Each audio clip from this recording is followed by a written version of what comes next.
Hi, my name is Charles Ullman, and a question I get asked frequently is, what happens to the marital residence?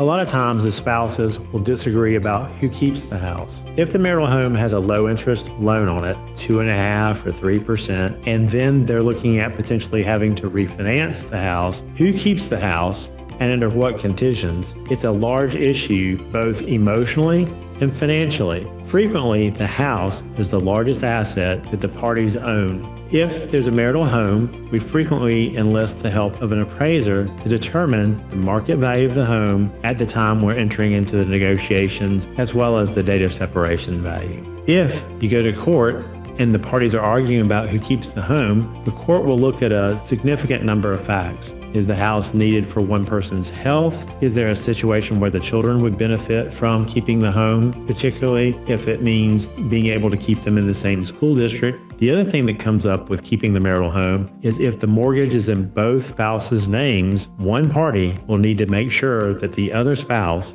is removed from any obligation whatsoever on the loan. The spouse retaining the house will need to make sure that the other spouse is removed from any obligation on the loan, which typically means a refinance. A lot of times, who keeps the house is a very large emotional issue. The spouse may be very attached to the home. The children may be very emotionally attached to the home. It's important to keep in mind that there is not a win or a loss in negotiations. Marital homes should be addressed just as the other assets are from a monetary perspective. The house may be the largest asset individually. However, that asset is not liquid. It's important to consider in any settlement the liquidity of assets distributed to you versus the non-liquidity of the asset distributed to you. If you and your spouse are unable to agree on the value of the home, we request a formal appraisal. A formal appraisal eliminates or minimizes thousands of dollars in potential